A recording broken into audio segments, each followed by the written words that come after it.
د کهانۍ شروعات د ډیني نومي کس نه کیږي کوم چې د خپلې ښځې ټوني او دوستانو سره ویسټ ورجینیا ته روان وي. ډیني یو یتیم وي او د دې د دوستانو نه علاوه د دې په دنیا کې نور څوک نه وي. په اصل کې څو ورځې مخکې دې ته د ویسټ ورجینیا د یو هوټل نه خط میلاو شوی و کوم چې دې ته لیکلي وو چې ته د دې هوټل اخري وارث او دلته کې راشه او د هوټل په خپل نوم کا. نو ډیني سره د دوستانو د هوټل ته روان وي خو دیو ته څه پته نه وي چې دیو کوم ځای ته تلل غواړي. هغه ځای کې یو درې خطرناک سړی خواره وسي کوم چې خلک ډیر په بې رحمۍ سره وجني. خیر څه ټیم پس دیو دغه هوټل ته ورسي کوم چې ډیر غټ او ډیر عالیشان وي. ډیني چې څنګه د ګاډي نه راکوز شي نو جیکسن او سیلی د دیو استقبال وکي. دیو پسې شاته یو بل ګاډی راشي کوم کې چې د ډیني دوستان ناس وي خو د دیو پر راتلو سره جیکسن خوشاله نه وي. خیر جیکسن ډیني او د دې دوستان هوټل ته دننه کی. دیو چې دا هوټل د دننه نه وګوري نو ډیر زیات حیران شي ولې چې دا دننه ډیر غټ وي او هر یو سیز دی کې ډیر قیمتي پروت وي. د دې نه بعد جیکسن او سیلی دیو ډینر هال ته بوزي خو دلته کې د خوراک د پاره صرف یو پلیټ پروت وي. په دې سره ټول ډیر حیران شي خو جیکسن دیو ته وایي چې مونږ ته څه پته نه وه چې د ډیني سره به خپل دوستان راځي. دا خوراک صرف مونږ د ډیني دپاره تیار کړی وو خو تاسو څه فکر مه کوئ ډیر زر به مونږ تاسو له خوراک تیار کړو. د دې د تلو نه پس براین ډیني ته وایي چې مونږ له د هوټل زر تر زره خرڅول پکار دي. خو ډیني ورته وایي چې ما سره د دې هوټل نه علاوه نور څه نشته او زه د هوټل خرڅول نه غواړم. د دې نه بعد مونږ یو بوډۍ وینو کومه چې د هوټل ته راغلې وي خو اوس واپس دلته نه تلل غواړي او څنګه چې بهر وځي نو په پول سپیډ سره یو تبرګی راشي او د دې په سینه کې ښخ شي. په دې سره دا بوډۍ لا مړه شوې نه وي نو جیکسن راشي او د دې سټ تاو کې مړی کي. جیکسن هم په اصل کې یو ادمخور وي د کم شکل چې بالکل د انسانانو په شانته کې وي. خیر د شپې نه چې ټول ویده شي نو جیکسن د سړی خورو خواته لاړ شي او درې ګوتې سړی خور ته ډیر زیات غوسه وي. ورته وایي چې دا په غلط ټیم کې بوډۍ مړه کړه خو چېرته دا ډیني او یا د هغې ملګرو لیدلې وې نو هغوی به دلته نه تللي وې او ډیني په هر حال کې مونږ له دلته کې ایسارول پکار دي. په اصل کې ډیني هم د دیو د قبیلې وي یعنې یو ادمخور وي. خیر په سبا له باندې براین او جیلین د یو دوکان نه سامان واخلي او څنګه چې د دوکان نه بهر راوځي نو د جیلین نظر په یو بورډ باندې ولګي په کم باندې چې د ورک شوو خلکو تصویران وي. په دې سره جیلین ډیره حیرانه شي. په دې ټیم کې یو پولیس والا راشي او د هغې بوډۍ د ورکېدو یو تصویر ولګوي کومه چې هغه سړی خورو وجلې وه. پولیس والا د دیو نه د دې په باره کې تپوس وکړي خو دیو چونکې بوډۍ لیدلې نه وي نو ورته وایي چې د دې په باره کې مونږ ته څه پته نشته. دې خوا په هوټل کې ډیني او د دې دوستان په خپلو کې خبرې کوي نو په دې ټیم کې جیکسن راشي او دا درې واړه یو داسې کمرې ته بوزي چېرته کې چې ډېره اسلحه پرته وي. د ډیني نظر په یو لینده باندې ولګي کومه چې د دې ډېره خوښه شي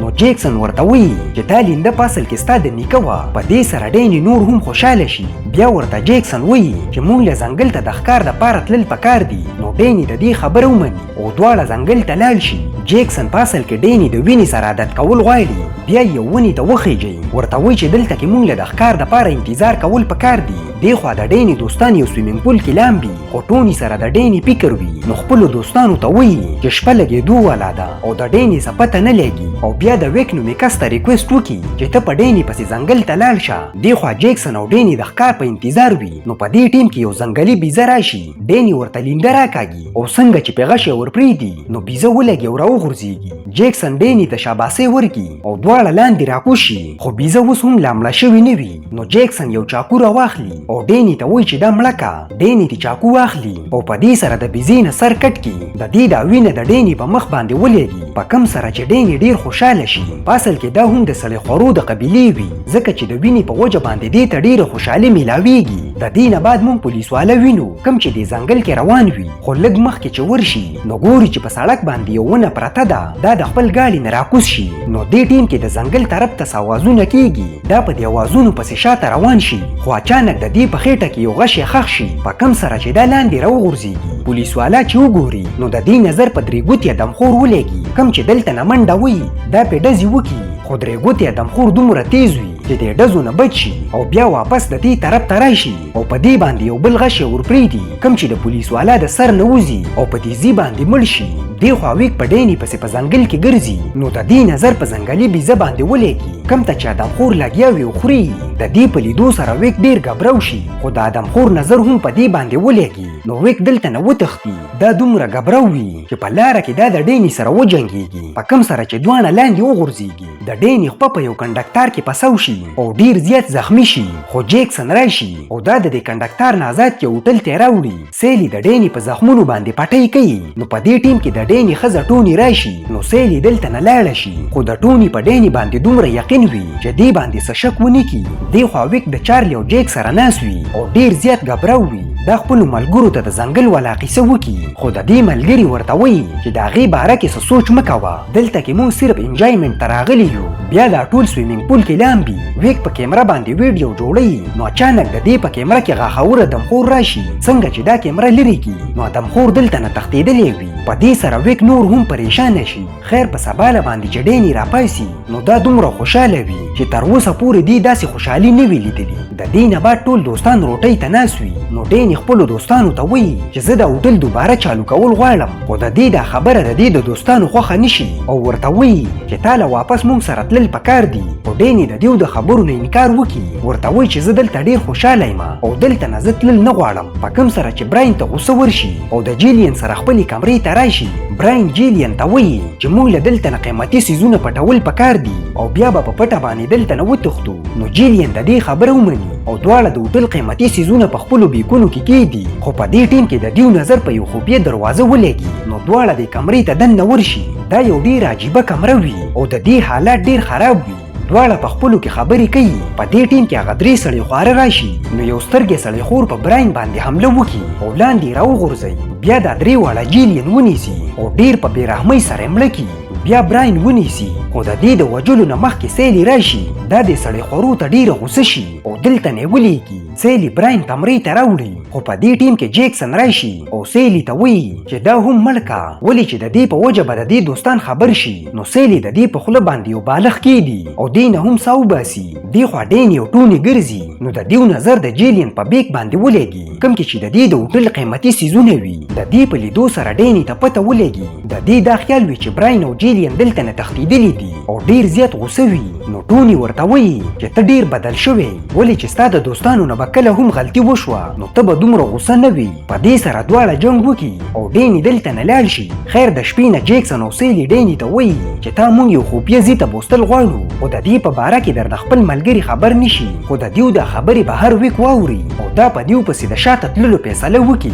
خیر جیکسن چې کله ډینی روان کړي نو دیو پسې شاته په پټه باندې ویک ور روان وي. جیکسن او سیلی ډینی یو داسې ځای ته بوځي چېرته کې چې ټول سړی خواره وسي. دا ټول ډینی ته ډیر خوشحاله وي. بیا ورله جیکسن یو قسم له شراب ورکړي. په دې سره ډینی ډیر نشه شي. د دې نه بعد جیکسن ډینی ته ټوله قصه وکړي. ورته وایي چې دا ټول ستا د خاندان دي خو دیو لیوني دي. تا او سیلی صحیح انسانان یې وایي، خو چېرته تاسو په خپلو کې واده وکړئ نو زموږ د خاندان به مخکې لاړ شي. دې خوا ویک په پټه باندې دیو ته ګوري، خو د یو سړی خور نظر په دې باندې ولګي. نو دې پسې رامنډه کې ونیسي. بیا یې د سړی خورو منځ له یوسي. سړی خواره د دې لاسونه خپې وتړي. ویک ډینی ته د مدد دپاره چغې وایي، خو ډینی بالکل بدل شوی وي. دا هم د سړی خورو سره یو شي او د ویک مدد ونه کړي. درې ګوتې ادمخور یو چاړه راواخلي او د ویک په مرۍ باندې راکاږي، په کم سره چې ویک مړ شي. خو په دې باندې ډینی خفه نه وي بلکې نور هم خوشحاله وي. خیر په سباله چې ډینی هوټل ته راشي نو دا په نشه کې وي. د دې دوستان ورسره خبرې کول غواړي، خو دا د خبرو په حالات کې نه وي او بېهوشه شي. په دې ټیم کې د کیچن نه ساوازونه راشي. نو دا درې واړه کیچن ته وردننه شي. دننه جیکسن لګیا وي انساني غوښه پخوي. د دې په لیدو سره ټول ډیر غبراو شي او دلته نه منډه کوي یوه کمره کې پټ شي. خو مخکې د دیو نظر د جیلین په سر باندې ولګي کوم چې یو پریچ کې پروت وي. نو دیو نور هم غبراو شي او دلته نه منډه شروع کړي. خو اوسه پورې دیو باندې ډیره ناوخته شوې وي، ولې چې هغه درې واړه سړی خواره د دیو نه تاو شي. څنګه چې یو سړی خور په دیو باندې حمله کوي نو چارلی پې ور ودانګي، کومه چې د دې تر ټولو غټه غلطي وي. ولې چې دا سړی خور یې ونیسي او درې واړه سړی خواره ترې راتاو شي او بیا یې ډیر په ګنده مرګ سره مړ کړي. ټوني او جیک دلته نه وتښتي، خو ټوني ورته وایي چې مونږ له ډینی کتل پکار دي او د هغې نه بغیر مونږ دلته نه تللی نه شو. جیک یې ډیره منع کړي، خو ټوني ساره نشي او واپس د هوټل ته دننه شي. دننه دا یو ټوپک راواخلي او د ډینی د کتلو فیصله وکړي.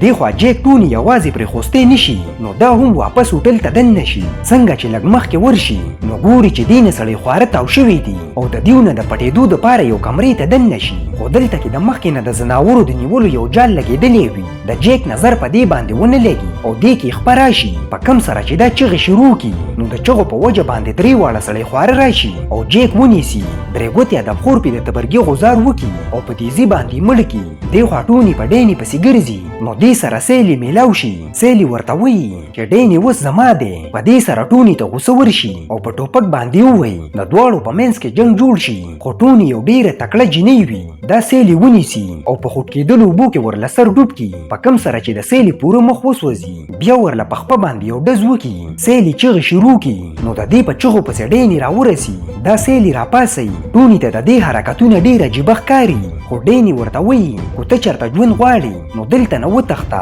ولې چې زه مخکینی ډیني نیمه زه ډیر بدل شوی نو ټوني دلته نه منډه شروع کی خو په لاره کې جیکسن ونیسي ټوني سره یو چاقو وي د کم په مدد سره چې جیکسن مړ کی خو په دې باندې ډیني ته نور هم غوسه ورشي ولې چې جیکسن د دیو د خاندانه دی دا ټوني ته ټوپک ونیسي د دې د ډز نه مخکې درې واړه سړی خواره راشي درې ګوتې سړی خور د شاته نه په ټوني باندې حمله وکي او مړې کی خیر د دې نه بعد موږ د یو کال پس وخت وینو اوس ډیني خپل هوټل دوباره چالو کړی وي او دلته کې په ګڼ شمېر سره خلک راځي د هوټل کچن درې واړو ادمخورو ته حواله وي دیو دلته کې انساني غوښه پخوي او په خلکو باندې خوري ډیني د سیلي سره میلاو شي کومه چې اوس هم ژوندی وي او دې د ډیني سره واده کړی وي یعنی ډیني اوس د دې ټولو سړی خورو مشر وي او دیو د خپله قبیله مخکې بوتلل غواړي په دې باندې زموږ کهاني ختمیږي کو ویډیو مو خوښه شوي نو لایک یې کړئ او چینل ضرور سبسکرایب کړئ